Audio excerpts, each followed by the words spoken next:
అబ్బో ఇక్కడ కేజీ చీరలు కొంటే 1/2 కేజీ చీరలు ఫ్రీ అంట. మంగళ్య షాపింగ్ మాల్, కేజీల్లో సేల్, టన్నుల్లో ఆనందం.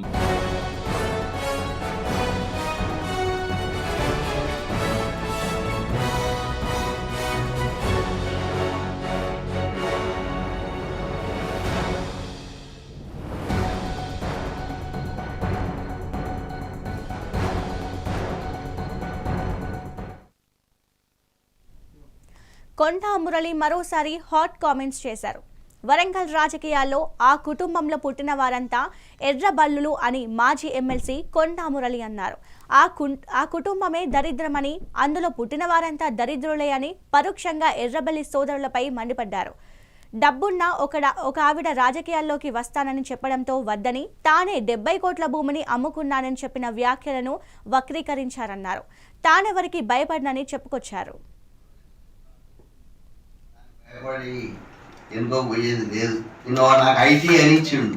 ఆ సన్యాసి తెలియదు. ఇప్పుడు నేను పోయింది ఎక్కడికి వయసులో దానికి పోయినప్పుడు అక్కడ ఆ సత్తరం 10 ఏళ్ళ బట్టి 20 ఏళ్ళ బట్టి వేరే వాళ్ళు ఆక్యుపై చేసుకున్నారు. 10 కోట్ల రూపాయలు తింటున్నప్పుడు నేను పోయినా వాళ్ళతో మాట్లాడినా వాళ్ళకి తాళం చేతులు వాళ్ళకి ఇప్పించిన వాళ్ళు బాగా సంతోషపడే ఏమన్నదంటే పైసలు ఉన్నామే. ఆ తల్లి ఏమన్నదంటే నాతోని ఎలక్షన్ నీకు అయితే నేను పైసలు ఇస్తానన్నది. అంటే నేను వద్దు తల్లి, నేనే మొన్న 70 కోట్లు అమ్ముకున్నా అంటే దాన్ని ఎలక్షన్ కమిషన్కి ఇచ్చిండు వాడు. ఈడ ఎర్రబల్లులు ఉంటాయి, మన దగ్గర లేవు, ఇంకా లేవు ఎర్రబల్లులు. ఆ కుటుంబం దరిద్రమైన కుటుంబం. ఆ కుటుంబంలో పుట్టిన ఆడోళ్ళు మూల కానీ మొదలు పెడితే అన్ని దరిద్రాలే. అన్నదమ్ములు ఇద్దరు దరిద్రం. మరి వాళ్ళ పరిస్థితి వాళ్ళేదో అన్నారని నేను భయపడా.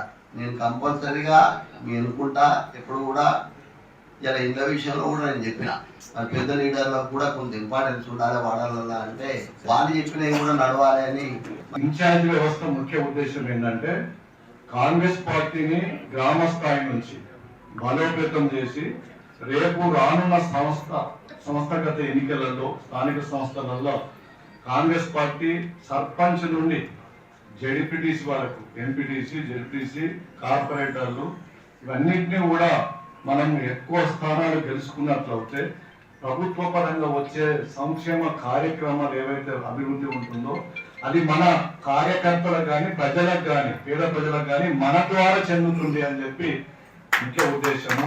అలా కాకుండా స్థానికంగా సర్పంచ్ కానీ, ఎంపీటీసీలు కానీ, జెడ్పీటీసీలు కానీ, కార్పొరేటర్లు వేరే పార్టీ వాళ్ళు ఉంటే వడ్డించేది మనమైనప్పటికీ కూడా వడ్డించేది వాళ్ళు అవుతారు, వండి పెట్టేది మనం అవుతాం. పేదవారికి వస్తుంది, వారికి వస్తుంది. మనకు ముఖ్యమంత్రి మనం ఉన్నాం, ప్రజాపాలన రాష్ట్రంలో కొనసాగుతుంది. అన్ని మనమే ఉంటే ప్రజాపాలన ద్వారా పేదవారికి లాభం.